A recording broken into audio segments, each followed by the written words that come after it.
The phoenix shed a sorrowful tear, and it burned a hole straight through my shoe. I wasn't angry. In fact, I was thrilled, because capturing a legendary creature would earn a reward from the king. But at that moment, the phoenix slowly began to lose its glow. Its life seemed to be fading away. I couldn't stand watching it suffer, so I unlocked the chains. The phoenix looked at me with gratitude. Then its light returned, and it soared high into the sky. To thank me for my kindness, it left behind a blazing feather one that would help me many times in the future. Later, I returned to the palace. Because I hadn't brought the creature back, the king wanted me executed. I took out the fiery red feather to prove my story, but by then it had lost its glow. Everyone laughed at me, thinking I was a fool. The king believed I was mocking him, so he ordered the guards to take me away for execution. At that moment of despair, the feather suddenly lit up. The sky brightened once again. The fire phoenix had come to save me. Before the stunned eyes of everyone present, it perched on the tower. From that moment on, everyone believed I had tamed the sacred creature. They called me a hero. Even though the king didn't want to, he had to dress me in royal robes. But deep down, his heart was filled with hatred. Soon after, the king gave me an impossible task. He ordered me to find the princess of the sky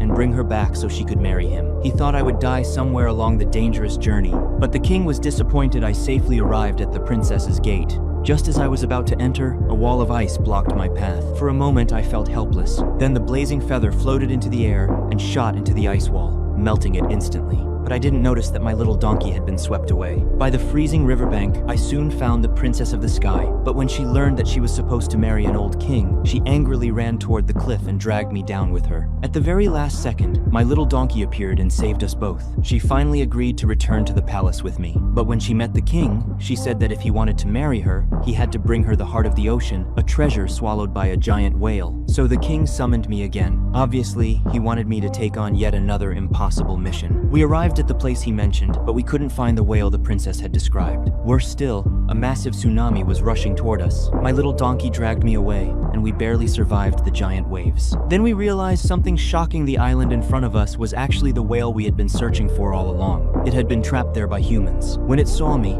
it shed tears of despair. I wanted to help, but the enormous chains were too strong. Then suddenly I sneezed, and an idea struck me. I rode my little donkey straight into the whale's nostril. Inside was an unbelievable sight. I had the donkey tickle the inside of the whale's nose. The whale felt the itch and let out a massive sneeze, breaking free from the chains. Countless fishing boats it had swallowed poured out of its mouth. That was the reason it had been imprisoned there. But then I suddenly realized I had forgotten one very important thing.